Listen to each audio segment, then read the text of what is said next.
Hello student, success coaching classes में आपका स्वागत है। यदि आप चैनल में पहली बार आए हैं तो चैनल को सब्सक्राइब कर ले और बेल आइकन को ऑल में प्रेस कर ले ताकि आने वाले सभी वीडियो को नोटिफिकेशन टाइम पर मिल जाए।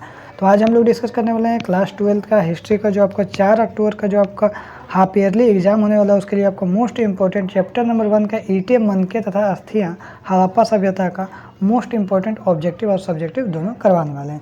तो चलिए सबसे पहले हम लोग क्वेश्चन को स्टार्ट करते हैं। तो क्वेश्चन हमारा क्या है, भारतीय पुरातत्व का पिता किसे कहा जाता है? तो याद रखिए इसका राइट आंसर हो जाएगा हमारा ऑप्शन नंबर है अलेक्जेंडर कनिंघम को कहा जाता है। उसके बाद एक बात को ध्यान रखिएगा, हड़प्पा सभ्यता का खोज किसने किया?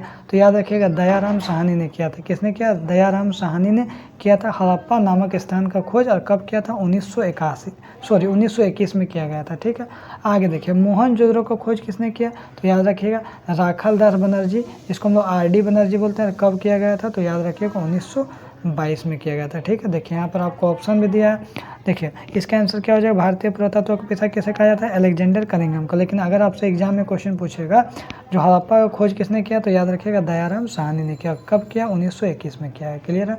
मोहनजोदड़ो को खोज किसने किया? तो राखालदास बनर्जी ने किया। कब किया? तो 1922 में किया है। ठीक है, ये बात को बिल्कुल ध्यान रखिएगा।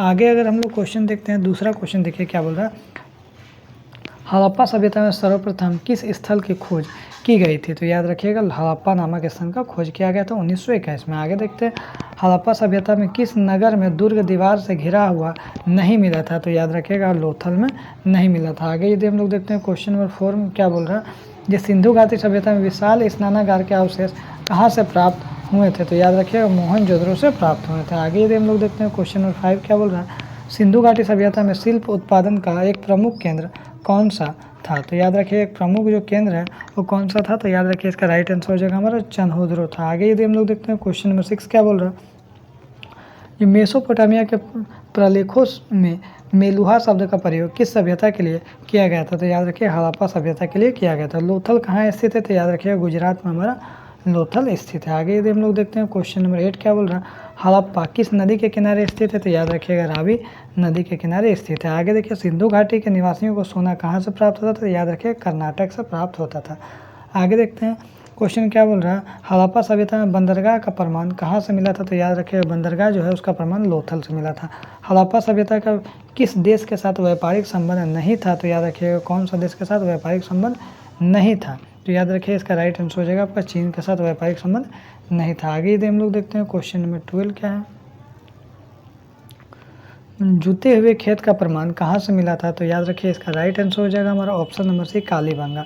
हड़प्पा वासियों को लाजवर्ड मनी कहाँ से प्राप्त होता था? तो याद रखिए इसका राइट आंसर हो जाएगा हमारा ऑप्शन नंबर सी सोतुघई हो जाएगा। आगे यदि हम लोग देखते हैं क्षेत्रफल के आधार पर सिंधु घाटी सभ्यता का सबसे बड़ा नगर कौन सा था? तो याद रखिए इसका राइट आंसर हो जाएगा आपका मोहनजोदड़ो। आगे देखते हैं क्या बोल रहे हैं, हड़प्पा सभ्यता की लिपि का मुख्य विशेषता क्या था? तो याद रखिएगा दाएं से बाएं ओर लिखा जाता था। उसके बाद यहाँ पर देखिए क्या बोल रहा है, हड़प्पा सभ्यता को कांस्य युग सभ्यता क्यों कहा जाता है? तो याद रखिए हड़प्पा सभ्यता को कांस्य युग सभ्यता इसलिए कहा जाता है क्योंकि यहाँ पर लोगों का औजार बनाने के लिए तांबे और टीन धातु को मिलाकर कांस्य धातु का उपयोग किया जाता था। ठीक है, आगे देखिए दूसरा क्वेश्चन क्या बोल रहा है, हड़प्पा सभ्यता को सिंधु घाटी सभ्यता क्यों कहा जाता है?